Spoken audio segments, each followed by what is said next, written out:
Last night, watch a thing called The Debate. And you may have noticed, Donald Trump has been resolved. কে হতে যাচ্ছে যুক্তরাষ্ট্রের পরবর্তী president? এ প্রশ্ন এখন সকলের।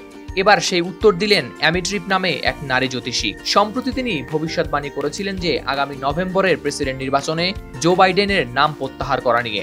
আশ্চর্যের বিষয় হলো, তিনি যে তারিখ নির্দিষ্ট করেছিলেন তা অক্ষরে অক্ষরে সঠিক প্রমাণিত হয়েছে। এবার তিনি ভবিষ্যৎবাণী করলেন যুক্তরাষ্ট্রের পরবর্তী প্রেসিডেন্ট নিয়ে।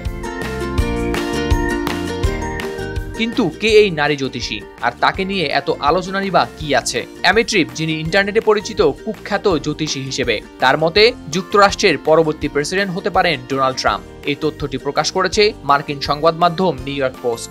অ্যামি ট্রিপ দাবি করেছেন, ডোনাল্ড ট্রাম্প বর্তমানে উপভোগ করছেন সর্বোচ্চ পেশাগত সাফল্য। তিনি আরো বলেন, সামনে এমন কিছু ঘটতে পারে যা ট্রাম্পকে করে তুলবে আরো উত্তেজিত, কারণ ইতোমধ্যে তিনি একবার শিকার হয়েছেন হত্যা চেষ্টার।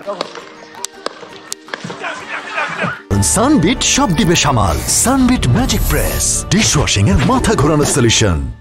এর আগে 40 বছর বয়সী অ্যামি ট্রিপ ভবিষ্যৎবাণী করেছিলেন যে 81 বছর বয়সী জো বাইডেন সরে দাঁড়াবেন নির্বাচন থেকে। তার ভবিষ্যৎবাণী অনুযায়ী বাইডেন 21 জুলাই করবেন পদত্যাগ, এবং সেটি প্রমাণিত হয়েছে সঠিক। গত 11 জুলাই সামাজিক যোগাযোগ মাধ্যম এক্সে একটি পোস্টে ট্রিপ লিখেছিলেন জো বাইডেন পদত্যাগ করবেন।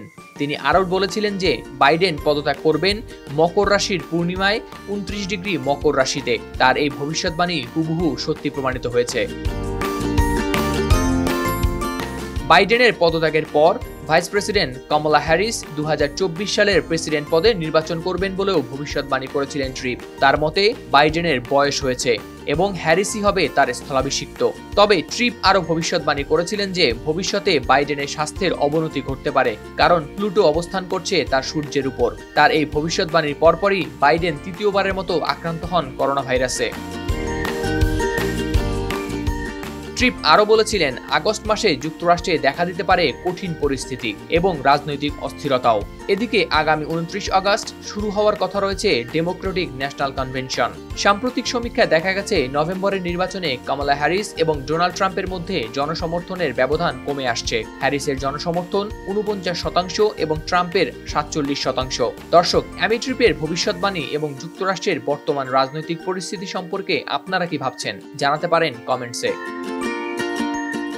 হাওলাদার শামীম, RTV।